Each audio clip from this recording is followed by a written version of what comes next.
Here we go. So welcome all of you. It's great to have you here. Before we start, probably share our names a little bit, right? To see who we are. And probably I'll start. In case anybody doesn't know who I am. I'm Berto. I'm the priest here at Emmanuel for 10 years, and we work with George. You want more on that one? We're good. We're good. So, and I'm really excited about this trip and all the information that we're going to be able to share today, precisely because it's such an exciting and interesting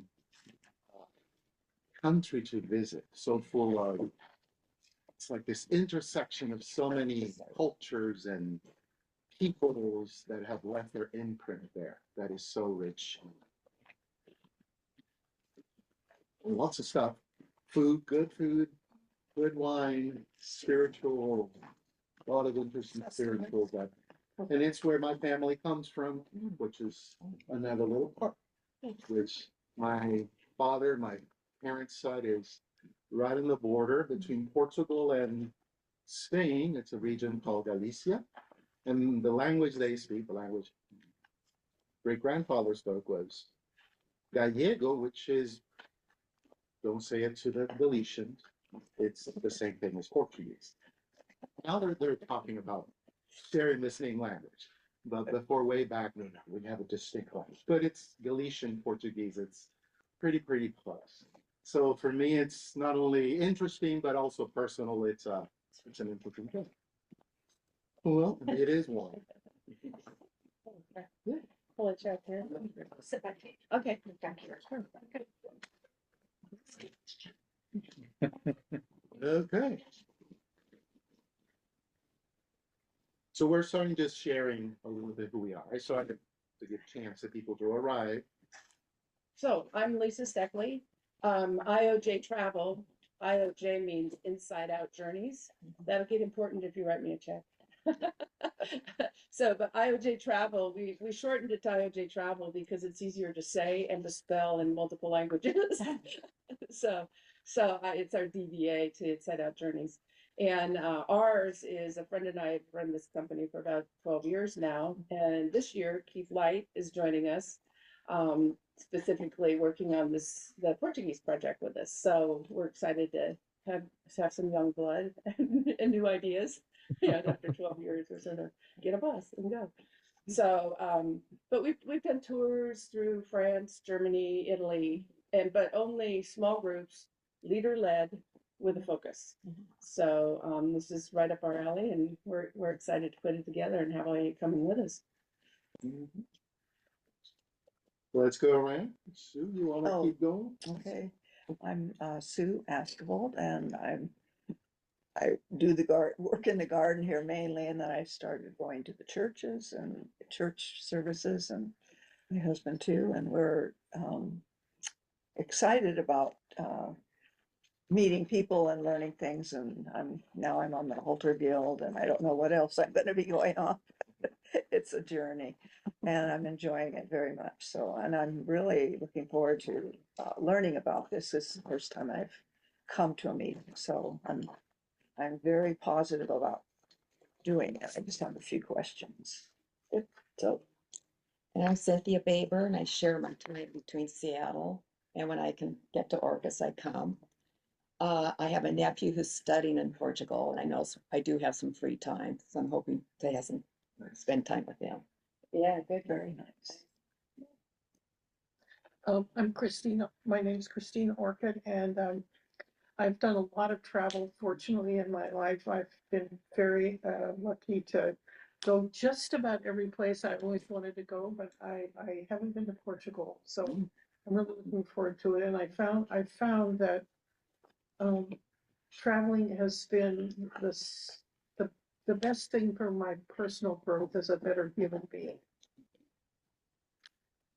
which has been the only real goal of my adult life, is to be a better human being. That's a great goal. What more? Really? Yeah. It's a constant journey. It is. Tell me. I'm Lori Oakes, and almost all of my traveling has been to scuba dive. Wow. So I've been to a lot of countries with the ocean next to it to go diving.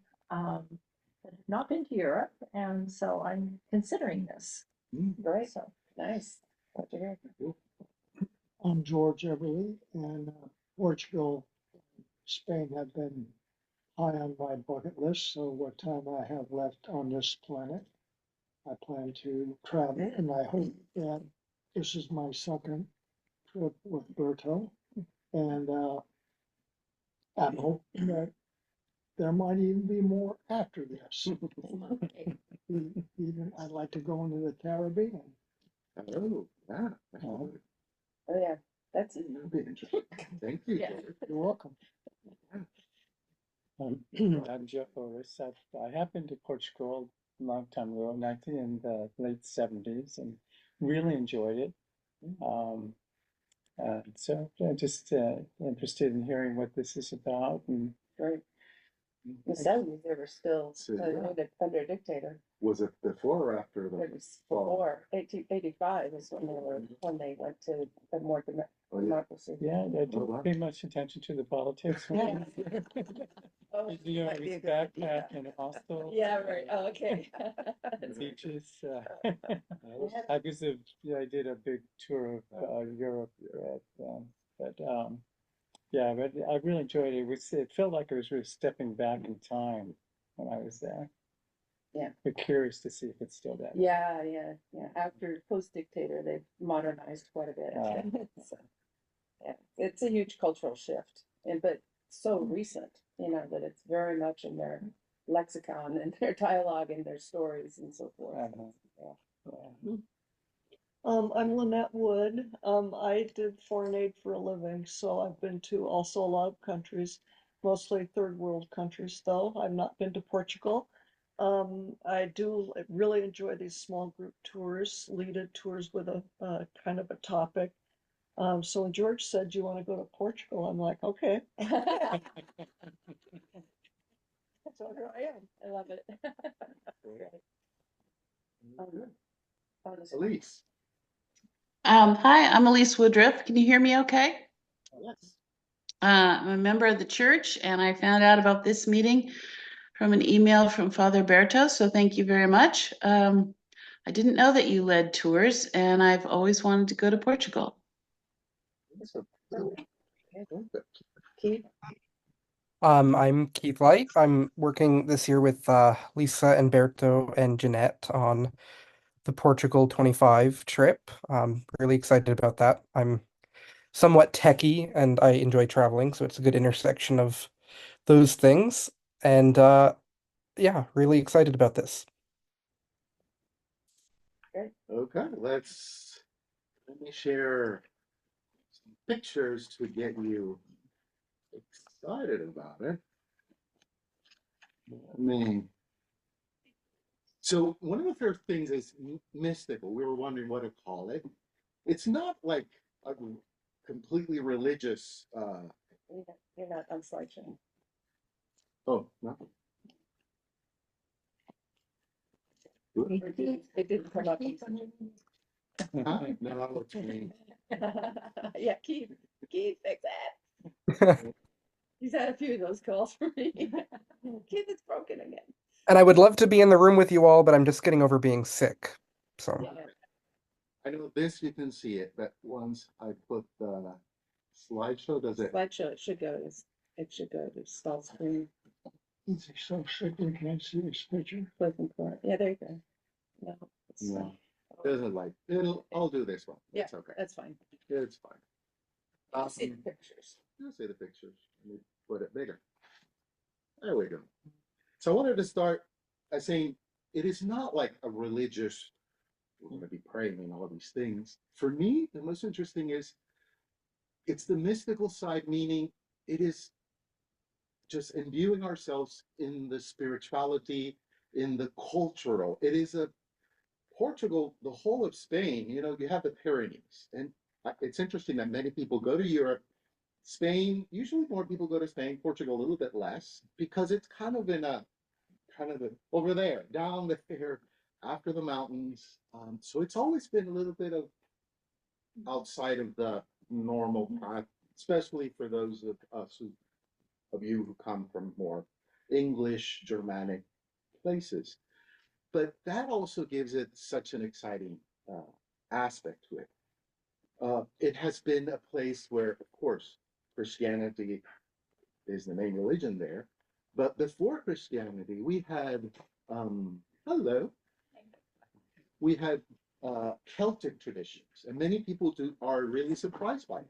Like Irish, that Celtic, that's the foundation. For example, that region, the northwest of what is the peninsula, Iberian Peninsula, Galicia, the culture that was there before the Romans was a Celtic culture, with deities, and many of the names of cities are translations of Celtic deities that have given their names to these different places. So you have that.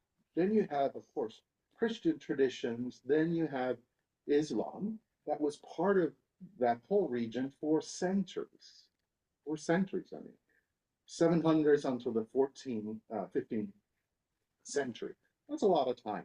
So there's rich heritage of Islamic.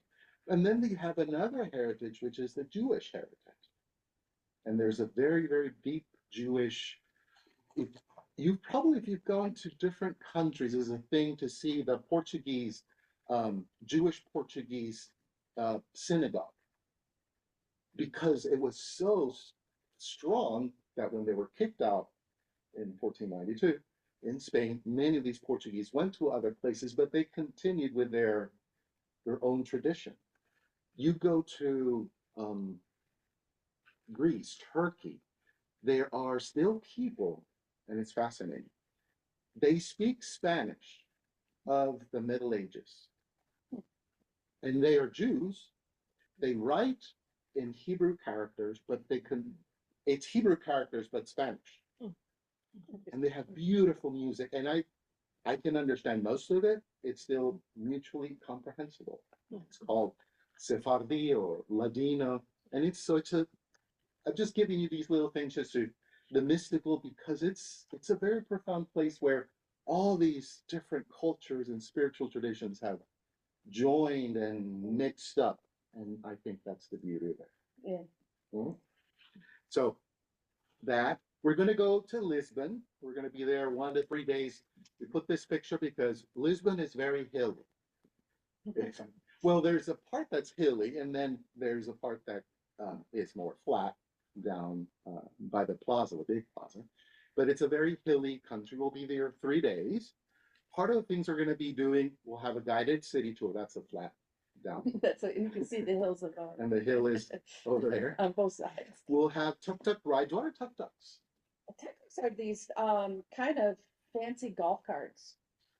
And they're kind of fancied up. They have, the covers, and they'll drop down the sides with plastic if it's raining. And there's a guy in front, in these little carts basically. And they go basically from 4 to 8 people, depending on, bigger golf carts. But the tuk-tuks are fun. They're all over Portugal, and they're nice here because it's a great way to get up the hill and see some of the other sites where even where cars can't go, but it's in the tuk-tuks. But we'll see, we may use that funicular also to go up and see some things on that Yeah, side. that's the funicular. That's the funicular that goes up. And there's also these beautiful little trams that are also yellow. Yeah. That also go all around. And they're kind of exciting. They're kind of small. They go up all these little hills. They're small streets. You can tell this is a very old city. It's not New York City where it's all crisscross and very blocked. It's a lot of windy little streets. Very interesting. So this plaza is actually down the street from our hotel. So about 3 blocks away. It's called Rocio, and it's one of there's a lot of history that has happened right around here, especially in terms of revolution and what have you. So we will have a dinner with Fado, and I would like to end there's spirituality involved. One of the things you will notice around that the peninsula is the emphasis on Mary, the feminine in religious expression. Mary, the mother of Jesus, and different female saints. And I want to end our get together. One of them, probably the fado singer, the most famous, Amalia Rodriguez, singing the Ave Maria in Portuguese, but fado style. So you'll hear a little bit of what fado, and we'll have a dinner. I love fado. Some people hate it. Yeah. I love it. It's very melancholic. It's very, you say, like cutting your veins. It's very dramatic, but it's very soul. For me, I remember going to a dinner in fado, and I kind of had a little bit of a tear because it's like music that comes from like down here. Oh my God, I miss. They have a word they use a lot called saudade, which means this longing, this melancholy, this I miss you. It could be I miss you, my lover. I could be I miss you, my country. All these missings. So it's very It's a folk Folk. Portuguese folk music, Yeah. and it was also used during the dictatorship as a communication device Hmm. because they couldn't talk openly. So there would be fado gatherings in people's homes, and they would sing all sorts of interesting things. But they were under the radar because it was, highly controlled. Mhm. So there will be an optional tour to Sintra, which has these very interesting places, and this is one of the place we're going to go, Quinta da Regaleria. It's a mansion. I haven't visited here, and I'm really excited to go because it's a modern. I mean, 19th century, I believe. Yeah. And it's a modern, meaning 19th century is modern for them, not Middle Ages. But the fascinating thing, it's very Baroque. And the second person who purchased it, Mhm. uh, included a lot of mystery elements. Knight Templar, Rosicrucian, alchemical, and it's all these interesting things, which is very much part of the 19th century. The gardens, Oh. you'll be mostly in the gardens, Mhm. and there's a particular site in the gardens that probably goes back to the Middle Ages, that has mythologically, and I don't know how proven it is, was used as an initiation site for the Templars. Mhm.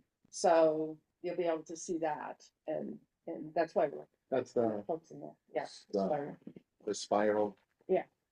It's like going down into it's a staircase. It's a The reverse tower. reverse tower. Exactly, that's the word I was trying to. It's a reverse tower. It's the Yeah. weirdest. Yeah. So it's going down into, So it's like it's a well, but it's a tower. Yeah. Going inside out. Backwards. inside out. Do we go down? Can, you'll see it and then, Decide. decide. Okay, anything else from Does it Sintra? come out? Yeah, Somewhere? yeah, and then there's caves all through the site. Oh, that sounds And cool. interesting water features, and there's, there's all kinds of things to explore. And that's optional. We're gonna have the first part of the day you'll see in Belém, but then when we come back, you'll have, option to get on the train with Keith and head out to Sintra, specifically to see the Regulera, because there really isn't enough time to see all the other sites in Sintra that and they're very touristy. So, But you could see this them is from the- there. oh yeah. We'll go by them on tuk-tuk. We'll go by them on the tuk-tuk, but What you see on the right is a Moorish castle. Yeah. That you can see on the side, and there's another Penny Palace, Peña Palace. Yeah. which you may have seen pictures in travel, brochures and what have you. So And one of the things about initiation and circles that go down, one of the old Celtic traditions, and they still remain, I don't know where we're gonna pass by them, there are these sort of like what Stonehenge, like it's not a Stonehenge, but it's this two rocks that are big, huge, with a roof. So what are called those? Are called dolmens. And they believe there's this. They did some sort of ritual initiation rites to the dead or youth, but they find there's old burn evidence from prehistoric times. So there's this deep going underground to have these experiences of connection with God, with divinity. So I'm excited to go there. Another place, Lisa was talking Belém. Belém has, it's a port, and that's the port city where many of the explorers of Portuguese. I was talking with Lisa, I always found that Portuguese and Spanish, Spanish, we conquered, explored, and basically we were creating a lot of colonies, all of Latin America.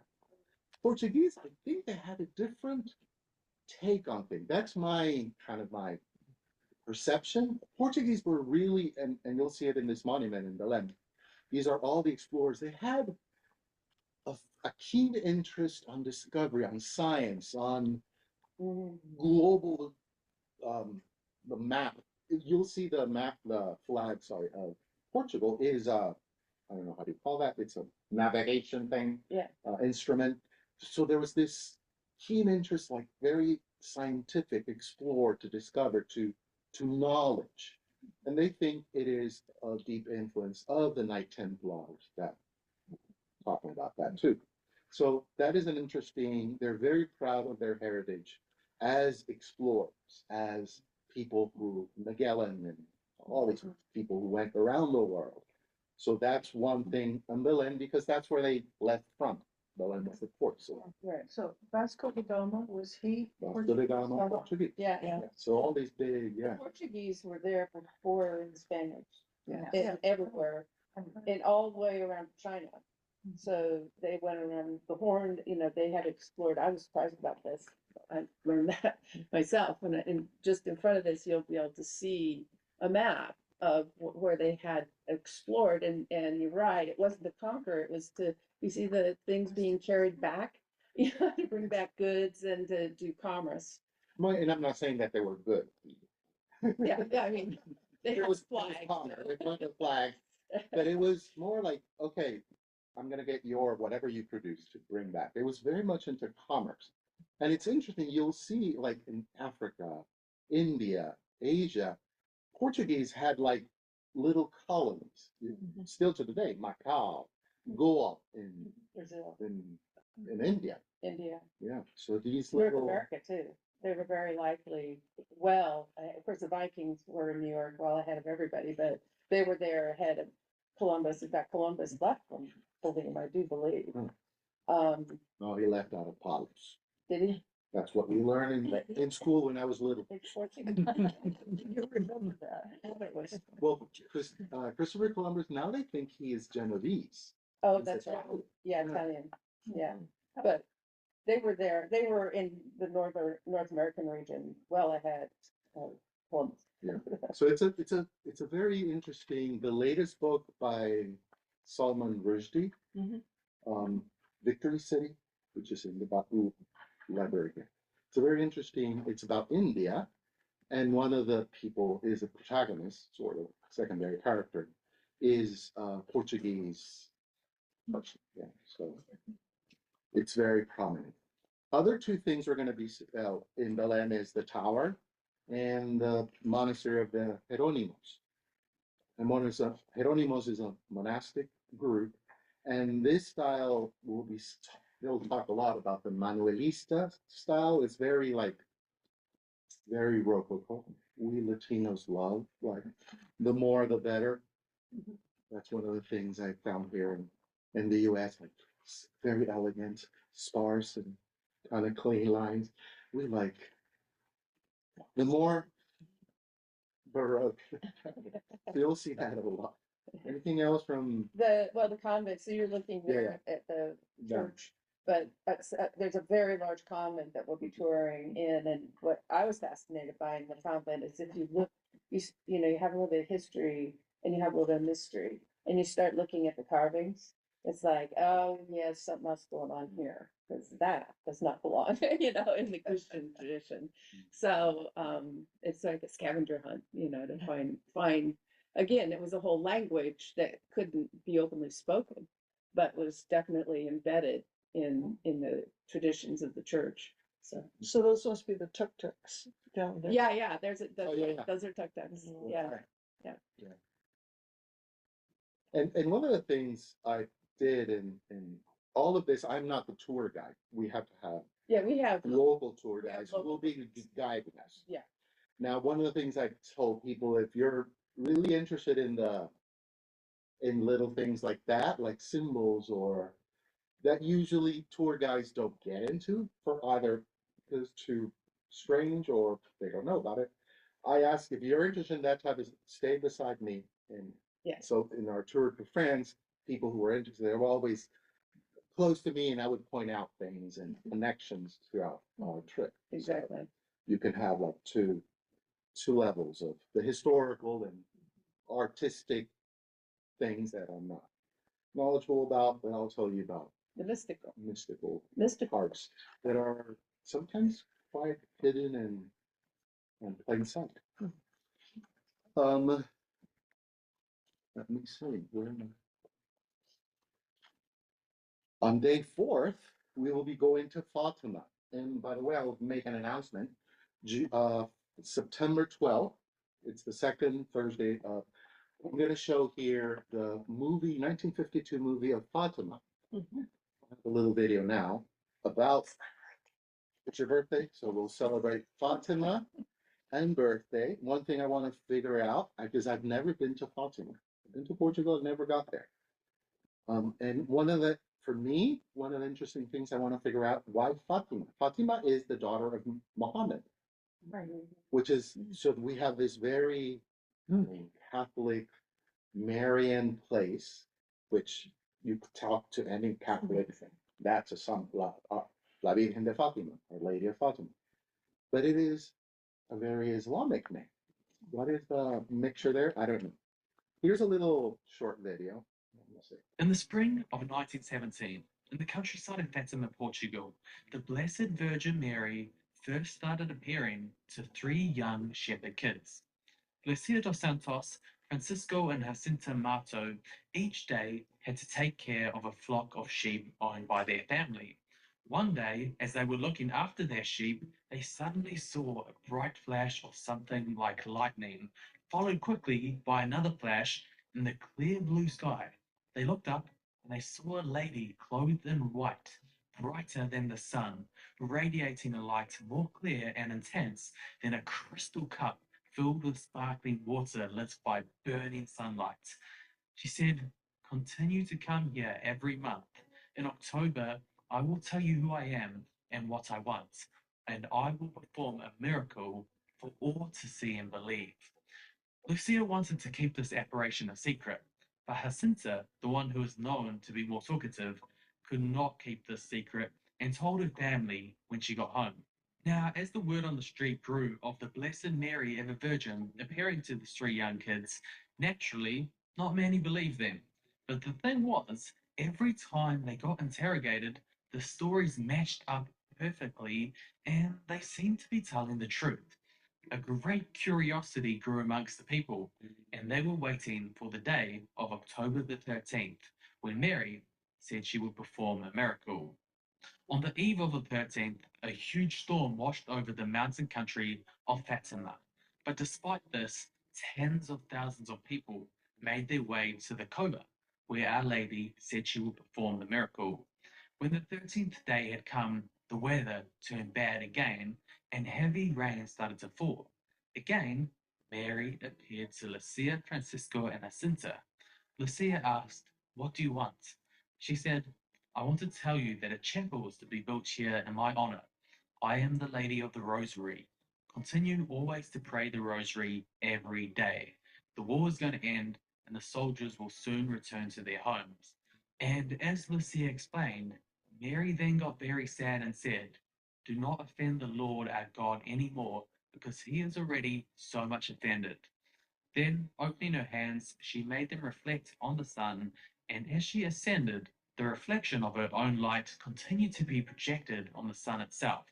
After she disappeared, the people then witnessed the great miracle which had been predicted. The miracle which is known today as the miracle of the sun. The dark rain clouds broke and the sun appeared as a spinning disk in the sky. It was said to be significantly duller than normal and to cast multicolored lights across the landscape, the people, and the surrounding clouds. The sun was then reported to have sped towards the earth before zigzagging back to its normal position. Witnesses reported that their previously wet clothes became suddenly and completely dry, as well as the wet and muddy ground that had been previously soaked because of the rain that had been falling. One of the eyewitnesses, Dominic Reis, later said they looked as though they had just come back from the cleaners. The miracle is reported to have been seen from as far as 15 to 25 miles away, thus ruling out the possibility of any type of collective hallucination or mass hypnotism. Doubters and skeptics of the kids' apparitions and of Catholicism had now become believers. So there's the church that got There's the built. church that was built. So it's a mystery. I was reading from he's a philosopher, not a religious person, and he uses this miracle for the religious, this weird thing that happened, witnessed by many people, like thousands of people. What happened there? So it's since I was little, that was this thing my grandmother would tell me stories about. So I'm excited to go and see it. And so one of the things Uh-huh. we do in our tours is a lot of free time, so that you can follow whatever threads are interesting to you. And Fatima is literally a stop on our way to Tomar, but we'll be there early enough. And here's how here's your guided tour. I'm gonna give it to you right now. We're gonna walk into this plaza, which is right, very large, looks like St. Peter's if you've been there. And one of us will go, there's the church, there's there's a shrine where she actually met with the children. There's the larger church for the feast days and what have you. Go forth. And you will be able to wander and just go wherever you're led and what have you. There's also a lot of shopping area and stalls and souvenirs and those sorts of things off of the plaza that you can wander through too. But we're not going to be, and then here this happened and that happened kind of thing. So that's how we'll do Fatima, and then we'll get back on the bus and go to Burma. And one of the things, like for example, the September 12th, watching the movie, those of you who can come, and we'll do other little get-togethers of specific things, like knowing more about the Knight Templars and their influence in Portugal. Mm-hmm. We will do these little things so that when you're there, because I don't think Fatima, you can have people explain things, tour guides. Yeah, you can have official guides. You can have. Yeah, but Lourdes, you can. yeah, but we're not doing that. So yeah, you can't. You will know it. You will have the background of what it is. Yeah. So it could be a time for prayer, for meditation, or just sitting in the little gola. Okay. Or not, or shop. Or not, or shop. Yeah, but I imagine there'll be a lot of shopping, shopping up. rosaries and images. Oh yeah, there's lots of rosaries. You'll get a lot of that too. Because that's Our Lady of the Rosary. In the Roman Catholic tradition, that's like the Virgin of the Rosary. Day 4 and 5, Tomar, the Knight Templars. And this is the other aspect. Probably have you heard about the Knight Templars? Yes. It's kind of a mystery. Yeah. And to be honest, there's a lot of crazy stuff around them invented. But I think precisely because there's so much myth around them, this group of knights from the Middle Ages, they serve as a projection screen of the deep desire for deeper spirituality of many traditions. Happened, they were They were holy men and they were satanic priests. They got blamed homosexual acts. They were killed on Friday the 13th. They think that's why Friday the 13th has a bad reputation. So we wanted to go to it's the Convento de Cristo, which is that they were suppressed in France. They were killed. The main, what is it called? The general, the head was killed. Supposedly he had a curse. He was killed by Louis, the King of France. In Portugal, interesting enough, they were not suppressed. They changed the king over there, allowed them to continue with a different name, with a name of Christ instead of the temple. So we'll visit Tomar, and for me also will be a first one for me. And This isn't a place that you typically go on the big tours. This is the main headquarters for Europe, the beginning of the Templars. And then they spread out throughout Europe and the Middle East. And they were also seafarers, surprised now that we know about seafaring in Portugal, and merchants and bankers. So there's all kinds of history all the way into Scotland, you might know, about the Templars, and so it's pretty interesting. But this they really start, or we know legendarily that they start with that Saint Marie of the Olives. That's a very small little church, but it's got a lot of interesting things going on in there.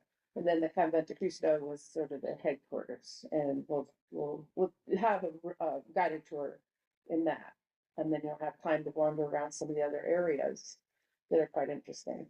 So, yeah, it should be fascinating. And one of the interesting things about the Templars and Portugal is that the name, the Templars, they were mainly created to protect the pilgrims in Jerusalem. For many, Jerusalem, what that area was Arab for a long time after the Arabs took over from the Christian Roman Empire. But then the Turks came in, and the Turks were a little bit more fundamentalist, might say, and they were starting to prohibit. So the Templars were created to take back crusades and all that from the Turks and to protect the pilgrims. So they were dedicated. The question is, why were they starting on the other side? I mean, they were Muslims, remember. The Arab Islamic conquest was down all the Mediterranean. I mean, Saudi Arabia, of course, the beginning, but all of Egypt, North Africa, and then into Spain, Iberian Peninsula, and all the way to the gates of Vienna. So it's interesting that when it was first founded, I think it was like 6 years after the king, or she's the queen, I think, or the wife of the king, granted the Templars property in Portugal. So it's very, very, very ancient.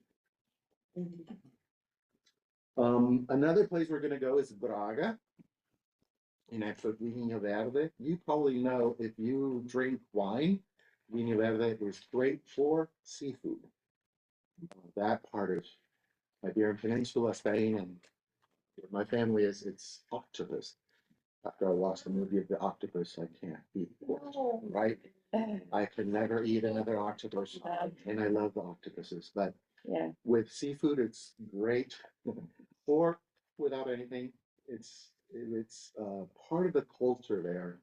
You probably heard it also called albarinha. That's in the Spanish side. But in Portugal, they call it vinho verde. We'll be going to the sanctuary of Bom Jesus do Monte, Good Jesus of the Mountain. And that's a very interesting structure. See, those are staircases, and we'll be able to walk them, or You can. There's actually a pilgrimage. This is a pilgrimage site for the Portuguese Camino, and so there's part of a ritual, with pilgrimage ritual, to go up those steps, be in there, and come back down the steps. How many steps are there? Oh, 500. a lot. I think there are 500. There's a lot. But off to the side, there's a funicular, So I'll be in the funicular while you're walking up. Those who want to walk. And those who want to go on the funicular will follow me. And one of the things is there's these 5 fountains representing the 5 senses. Taste, smell. So those of you that in church, I've been talking about the different stages in the spiritual journey. And the first stage is purification, like letting go. I imagine that the designers was you purify all your senses, your sight, your taste, your smell, your touch. Something else? Hearing. Hearing. There you go. I knew there was one missing. Yeah. So it's full of all these very rich symbolisms of the spiritual journey. The next stop, which is the last in Portugal, is Porto, which is it's the second largest city, and it's a major port in Portugal. We'll have tuk-tuk tours to the city, optional food tasting tour. Portugal is really, and that even Galicia, it's very well known for the seafood, and especially bacalhau, which is cod. Dry cod. Bacalhau. So we'll have that opportunity, not only in Porto, there's in Lisbon, you'll see a lot of tiles. Portuguese are very experts in making these very specific type of tile work. Beautiful tile, either to put on a wall or floor, but also things that you can use for having. Hugh and I, this was our honeymoon trip to Portugal. So we bought a little, like a serving dish with 3 little dishes. That's where we put. We'll have dinner parties. Mosaic. Yeah, it's that tile, that bluish. It's very Portuguese. I mean, I can't. But they also have large mosaics, that, There's a train station that we'll see in Lisbon, right? no, here in Porto. In Porto, Mhm. that is full of. That's a big train station, but with this beautiful. Yeah, it's rather amazing. Did the tiles come from the Moors?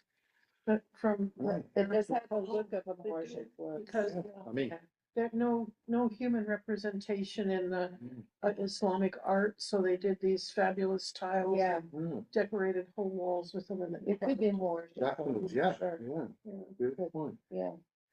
Yeah, it was quite amazing. So this says a farewell dinner cruise, Yes. because this is the end of the Portugal piece.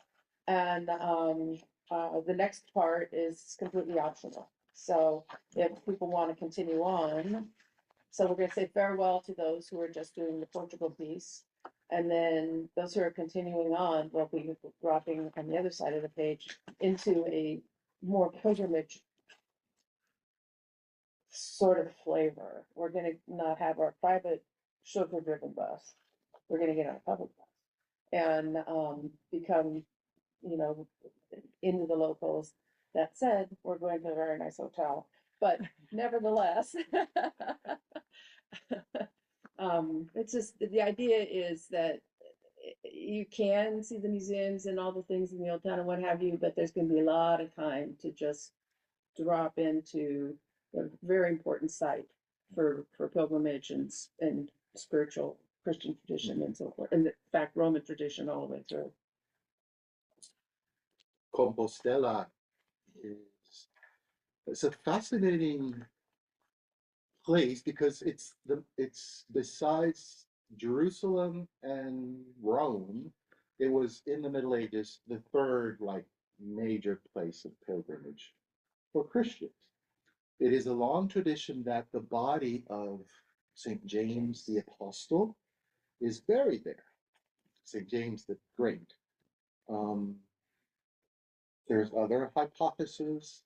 I have one that I'll share some other day of who really is buried there, which is also a very interesting individual that many people think it's really not St. James, but this other individual who was was a bishop. He was the Bishop of Avila, where Teresa's. This was in the fourth century. This is way back. And he was the first Christian killed for heresy by the Roman Emperor. Fifth, fifth century, fourth century. Roman Empire? Roman Emperor. Yeah. Mhm. So many people think that's his body that is buried there. It's a fascinating because I believe places that have been imbued by the prayer and the sacrifice of people who've walked it has certain presence. And I think of any place, this is probably the one that has been the most imbued by that prayer and spirituality. You can imagine people still to today walk from Poland.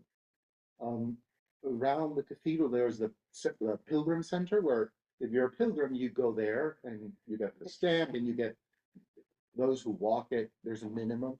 We're going to be able to walk 3 miles, which doesn't count. Doesn't qualify for a stamp.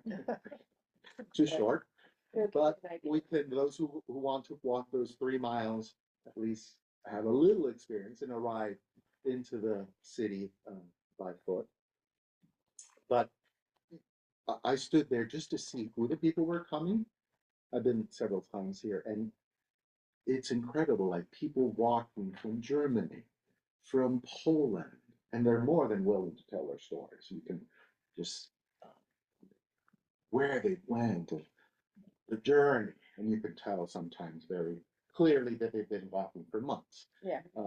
So it's a very, very interesting thing. One of the things we're going to be showing also is a movie about the Camino, and we'll be able to go deeper in little things, aspects of the trip so that when we get there, it all has a little bit more of meaning. You may have heard of the more popular Camino, which goes across northern Spain. Starts in France, goes over the hills, and this is the end point of the Camino. So the Pilgrim Square is where all of those walkers arrive. So there was not one Camino, there was many Caminos. There's the Portuguese way. So we will be on a bus going the Portuguese way. Yeah. The town of my family, it's called Aguarda. It's one of the stations. Mimi's daughter, Eliza, that she went with Spring Street School. They did a pilgrimage, and they did the Portuguese way. They didn't do the traditional French one, but the Portuguese one. And I was talking with her. Oh yes, I went to that town. We stayed a night there, and there's a little lodge for the pilgrims. So it's a very interesting. There's the behind the door, that main, I don't know how you call that, tower, column. If you go behind the column, there's a little figure. They say it's the architect, and you're supposed to go around, enter, and hit with your head I think it's 3 times the head of the statue, head to head, to acquire wisdom. I remember because I was studying in Spain at the time, so I made sure to hit my head well. And so this is a medieval village where this is, where and the whole area around it where we'll be is a medieval village. So our hotel is 3 blocks away from the Pilgrimage Square, that you can actually look up the street and see it, which has got its own history. It's was the convent of Francisco during the time when pilgrimage was really becoming a thing. St. Francis funded the building of the convent because this is such an important site. So, so you'll hear more about all of that. But you're going to be staying in the convent. So we'll be staying in a or road. You can wear whatever clothes. It's a converted. Yeah. So basically, we have a choice between two tours, one 7 days and one 13 days. Right. And what if you want one that keeps going? Well, you can do that. So one of the things we'll do is have that conversation, if you want to guide it or whatever, we can make recommendations. If it will obviously give you tips, and you will arrange your own airfare, but we'll give you tips about how to get to the first hotel. We're not going to leave you stranded at the airport. But we'll tell you how to do it. And then coming out of Santiago, there's several ways to connect out of Santiago. It's easy to get to Madrid. You can come back, into other areas in northern Spain that are pretty Finisterre and so forth that are very interesting. So, yeah. So if you want to continue on, and we'll find a way to help you figure that out. You're on your own, but here's some resources. Well, is that cathedral in Spain that they worked on for hundreds of years? Is it That's finished yet? Barcelona. Barcelona. That's in Barcelona. Yeah. I- Yes. Yeah. I'm Just this, I'm this close. I'd like to see it. Yeah. Flying you'd want to fly probably from Santiago to Barcelona. Mm. And yeah, and then you can spend a few days there. Barcelona's a lot of fun.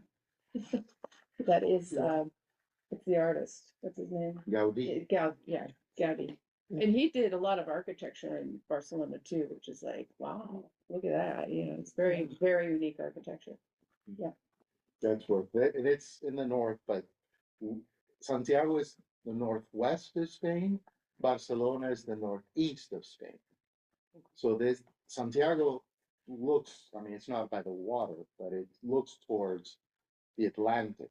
So you'll see the ocean there is very like ocean. It's not the Mediterranean.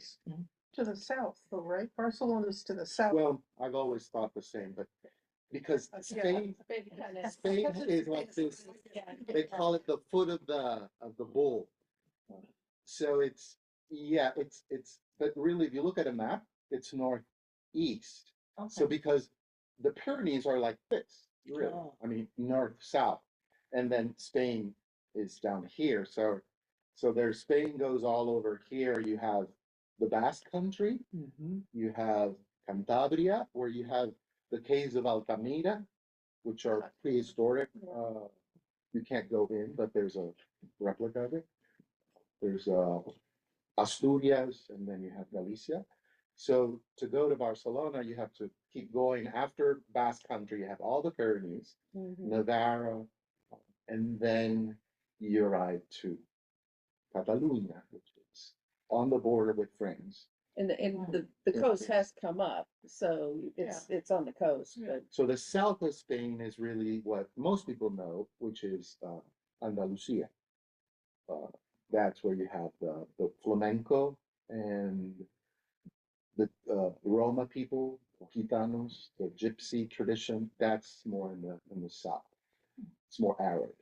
That's where you have the big processions with the people say the Ku Klux Klan, or not Ku Klux Klan, these big hats for Holy Week. That's more the culture down in the south, which is totally different culture. so now that you want to go, how do you register? GOIOJ, so goioj.com is our website. And you'll start there. This is what you'll see when you type in goioj.com. And we're going to show you then how to navigate into there. So start there, and then you can scroll down and Portuguese way. There's more information, more details about the journey is the first little clicky. Register now is for when you're ready to, sign up and what have you. And then if you're already registered, there's some things that we need you to do. But we'll get into that later. Signing liability forms and so forth. So, but let's look at about your journey. And we'll scroll down on that. So this is the general overview. It's just a lot of text. This is your Cliff Notes version that I gave you today, but this gives you more information about what's going on, each day, what we're doing and so forth. And also the hotels. And yes, you can see the hotels that we'll be staying in, on there. So, but there's always that little register now button off to the left, and you can go in there and start that process. So I encourage you to go there and learn more about the tour. Once you keep going down, here's about Fatima and the details about going into Tomar and Braga and in Porto, a little more of that. And then the T's and C's and some of the other details about what's included, not included are there. That's Porto. And then we continue down, we'll see Santiago. So trying to give you, information so you really know, again, the hotels there, explore what we're doing, just have a real good grounding in what we're doing. And then keep going at the bottom, we meet Berto. Find out a little bit about him. And then you have this download tour description. Yeah, I was gonna ask Yeah. about that. There, so you can download that. Yeah, I like to bring them with me and print them out and take notes. Exactly, Yeah. exactly. So you can download that and we're ahead. It feels like we're way out, but we're not. Mhm. But we'll have vignettes getting us ready. Berto will be talking about various pieces and parts of what we're gonna see, what we're gonna do. And you'll be getting, after you register, you'll be getting on that list and, we'll have possibly Zoom meetings and so forth. So if you have areas of interest that you want us to explore ahead of time, and because it is nice to have a grounding, a background in where we're going before we get there. Mm. And so if there's topics that are interesting to you, let us know and we'll explore that. So that's how you register.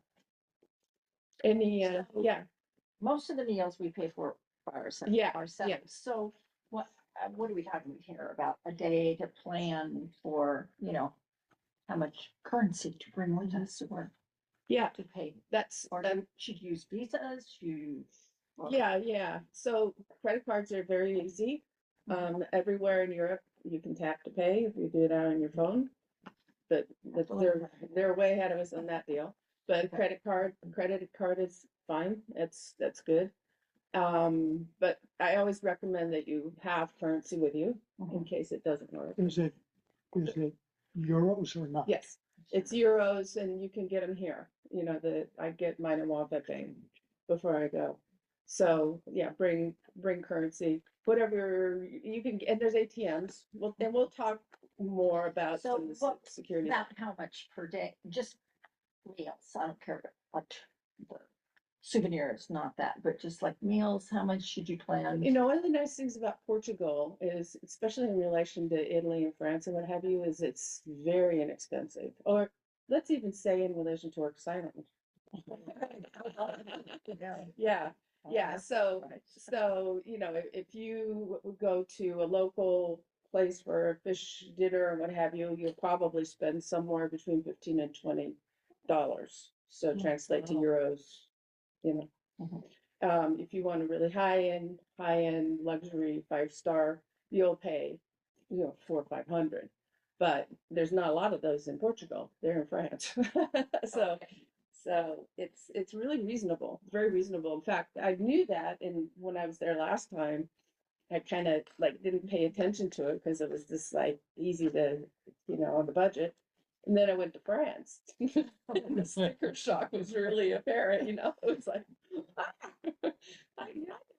So it's very practical, I'd budget maybe 50 a day at minimum in cash to have on you, something like that. But again, there's ATMs if you need to top up, you can do that. And we'll talk to you about sort of the logistics of security and, holding on to your passport, stuff like that. Yeah. Yeah. Good question, yeah. So actually, we're leaving Seattle on the 6th. Yes. So Yeah, to get to, so the tour will start at the first hotel, and at the first event we'll have a little orientation about where you are so you don't get too lost, and then we'll have dinner. So that'll be our first together time. And so then actually we can arrive on the 7th.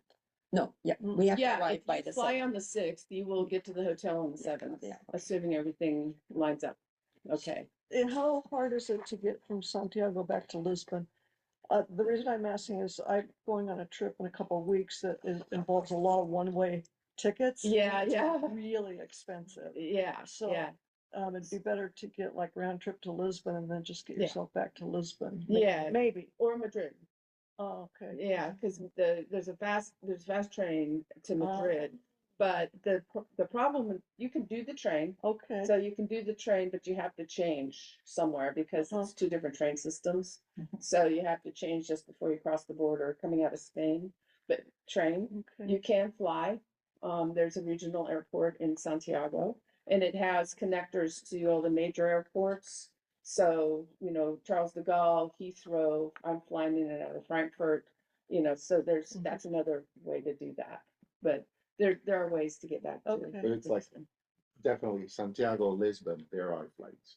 Yeah, and the other way on the train is to like you can take a bus back to Porto, and then there's a high-speed train to Lisbon. Okay, so So there's options. Okay. there's options like that. Okay. Yeah, it's not that far, Yeah. you know, relatively speaking. Mhm. So you can't fly from Porto to Lisbon. So on Porto to Lisbon, I'd take the train. Oh, okay. Yeah, the high-speed train. It's only about an hour and a half on the high speed. It's not too close. It's not complicated. No, the train, you know, they live on the train system, so they're very well organized. And when I was there, when I lived over there, I was more on the cheaper side. So if you're interested in the cheaper, I remember 1997 when I was there, it was buses. They were great buses. I would go Santiago to Madrid. That's several times I went, and it was in a bus, and it was that bus. I press a button, and it was like first class. Yeah. And I imagine they've gotten better. Yeah, some of And that was the cheap. So, oh, wow. Yeah. They're really happy there. Yeah, the That's trains, cheap. and, you know, the trains are, like I said, they have more trains and buses than cars. So I wouldn't have to make a reservation ahead of time for On the the train. train? It, you know, depends on how tight you want to be on the time, but you shouldn't have to. But, you know, it's simple to do at the Porto Hotel. You go down to the desk, they'll get it for you, you're done. Yeah. And then they'll also be able to arrange the transport from the hotel too. Yeah. Any other questions? Or when we're starting it out, okay, you said we have to do our own airfare and everything. Is everybody gonna be together and leaving together? No, no. Okay, so where do we all meet then? At the hotel in Lisbon. Oh, At the okay. first hotel in Lisbon, right? And we do that on purpose because, you know, people are gonna go to Barcelona after, they're, Right. you know, gonna be originating in France or, you Okay. know, they have air miles on United and they don't wanna fly Delta. So, Exactly. so Okay. it just makes sense. for But people to do probably, that. I mean, part of the organizing thing when we get closer, people talk about, hey, this is what I'm thinking. And we might, and coordinate. Yeah, you may exactly. wanna coordinate down to, you know, Charles de Gaulle or This is what I'm. Seattle. through. I've already got the front. Yeah, So Yeah. the base trip does not include this add-on, correct. right? So how much more is the add-on? It's on there. Oh, it is? Yeah. It's on here? Yeah. Yeah, Oh, well, at the top. 1279. Okay, Well, got it, thank you. Yeah, plus single sub, Okay. there's a single sub. And how soon do you want payment for it? Is all arranged when you start registering? Yeah, so to hold your place is a deposit of 750, and then the final payment is due first part of January. Or before. How many people will be on the trip? Almost 40, no more than 40. And right now, we have, you know, I do that because they want to go, but I haven't got their money yet, you know, so I'm kind of thinking, I'm not sure about that, but we probably have four or five spaces available. Well, 4 now. Yeah. I'd say, yeah. Would you take a credit? Single supplement, it's in the information I have on. Go to the website. I think it was a Samsung. Yes, I don't think she has a. I do, yeah, so look at the website and it's in those square boxes, yeah. Would you take a credit card? Or Yes. do you need it? Yeah, Okay. yeah, we do take a credit card, but we do have to add the credit card fee. Okay, So- which is, 4%. About $30. okay. To the deposit. So there's, yeah, Yeah, there's, that's, 450 for the It's not $30, extra. 3%. 750. Yeah, 7 of the deposit. So, Oh, just for the deposit. just for the deposit, no, it's more for the whole. So do you have a, instead, can you give a bank, like a lot of places you can put in your bank, Number. and then you don't get Oh, charged no, we don't do 3%. the You don't do that. ACH. Yeah, we don't have an ACH. We'd have to do a credit, check. Yeah. Did you say there are 4 people registered now, or there are Two 4 places left to register, and then it'll be waitlist. Oh, I see. So if you want a spot, Uh-huh.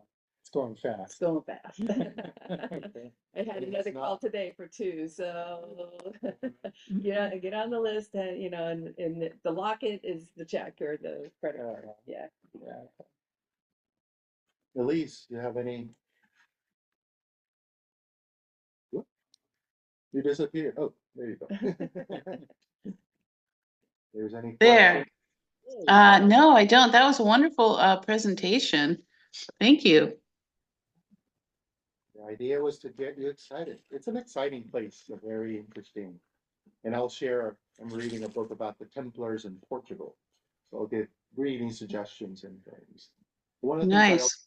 I did in France was in the morning when we were gathered for breakfast I have a little, no, the night before, but, try to hand out a little suggestions for either prayer, meditation, whatever we're going to. Not anything that you have to do. If you want it, feel free. Have little suggestions of contemplative practices as you go. Thank you. Thank you. Give me a call or Right. write us if you have any questions. Look forward to seeing you on the bus.